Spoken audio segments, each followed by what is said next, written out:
Welcome to Motors and Medicine. On today's episode, I'm going to do a review of my 2018 Mustang GT sitting right here behind me. A little history on the car. I bought it brand new back in 2018, April of 2018. And originally my intention was to get my hands on a Shelby. I had owned a Shelby before and I wanted to get the new 2020 Shelby, but back in 2018, the Shelby just hadn't materialized from Ford and they were kind of dragging the release of the car. So I just didn't want to wait.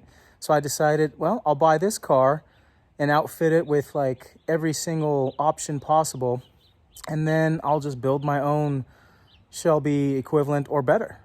So let's get into it. I'm going to go ahead and flip the camera around and start talking about the car. So this is my 2018 Mustang GT. It has had an extensive amount of work done. We'll start here at the front. Car has extensive aerodynamic additions done. It has some horizontal canards just below the fog light, and then below that on the front splitter I had I think it was a Race Logic, if I'm not mistaken, front splitter installed. It's made out of billet aluminum, really helps with downforce. The car right now has quite a bit of carbon fiber on it as well. I'll zoom in on this. This is the front grille surround, which has a nice carbon fiber look. The hood vents also have a carbon fiber surround. All right, now moving on to the side. Car has a fantastic side view. I just love the look of this car. The way it scalloped here on the side profile. We can start here in front. There's a small winglet that's part of the front splitter. And then when I bought this car, I optioned it out with the performance pack so that I would get a larger radiator, better suspension, and of course the large 15-inch Brembo brakes for the front, 6-piston caliper. I of course added a different set of wheels. These are RTR wheels, super lightweight aluminum, and I probably saved about 8 pounds per wheel just by switching to these. These are also 19-inch. Here in front I think it's 19 by 10, and in the back we're looking at 19 by 11.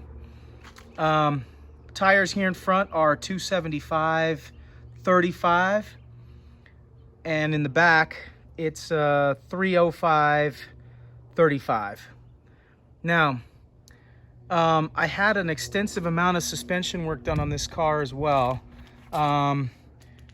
Fully done at a friend of mine's shop. Shout out to Excel Automotive. But they helped me install full Steeda suspension and front and rear bracing of the front K-member, bracing of the rear IRS. I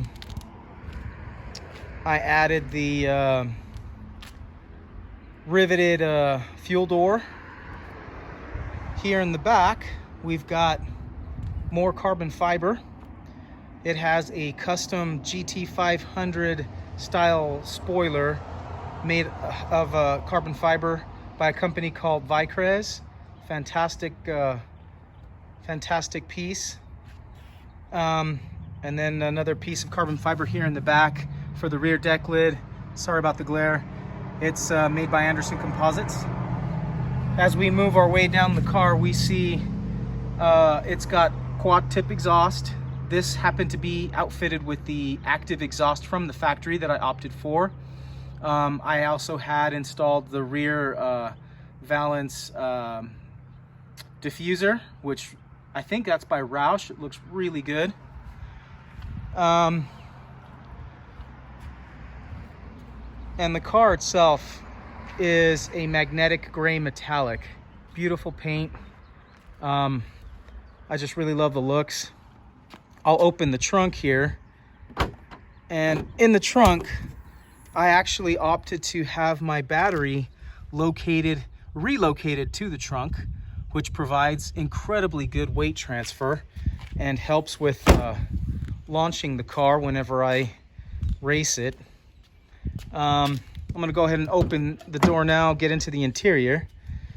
So here in the interior, we see I had it outfitted with the premium heated and cooled seats, premium leather, and then as you may have seen in a previous episode, I have the carbon fiber steering wheel by Carbontastic, and I've got a little bit more carbon fiber on the way for the interior, replacing some panels. Also had a red shift knob installed to give it that nice little accent to match with the red on the steering wheel. I'm going to go ahead and pop the hood now. And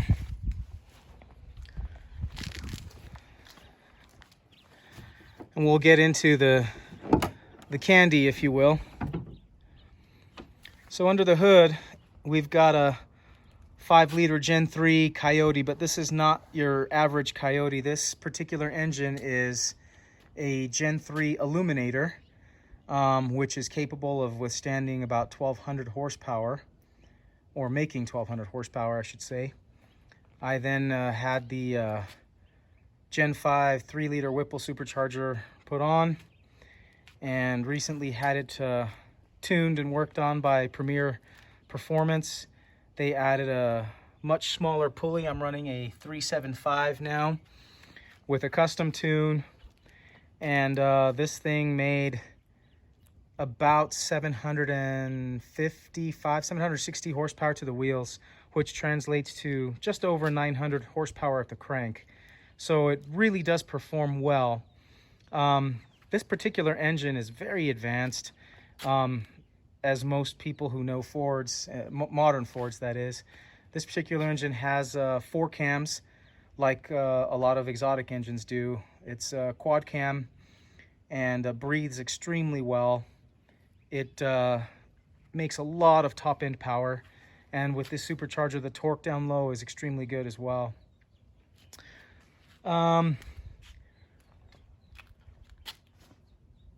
I have had this car now since 2018, and I believe it only has about 11,000 miles on it, because I only drive it during the warmer months, and that's why I actually ended up buying my 21 Bronco to fill in the gap there. But I've enjoyed this car. It's been extremely rewarding to drive it, and it really gets the job done. I added hood struts as well. It is extremely well balanced. It handles better than any car I've owned, including all-wheel drive, STI, BMW 335i twin turbo, you name it. This car outhandles all of them. And when I was clocked at the racetrack, I was doing well over 130 miles an hour in the 1,000-foot race. My 0 to 60 is about 3 seconds. So it is wicked fast, and I really just love driving this car. I love enjoying every minute of it, and hope to keep it for years to come. Hopefully you guys have enjoyed this review. I'll actually do a driving review on a later video, and perhaps some more racing in the future when that comes back. Right now the track is closed until spring, but we're still enjoying some really warm, gorgeous weather here in Utah. So yeah, hopefully you guys really found this video to be informative of this type of car. It is a fantastic car. I would recommend these new modern Mustangs. They handle extremely well because they've got independent rear suspension and just have really changed the game as far as performance goes. So that's the video for today. Hopefully you guys found this video very helpful. I just want to say this is Motors and Medicine signing off. If you would, please like and subscribe. It helps the channel grow. And on our next video, we get back into the medicine. I think I'm going to be talking about ankle sprains on the next video. So we'll catch you guys on the next one. Take care.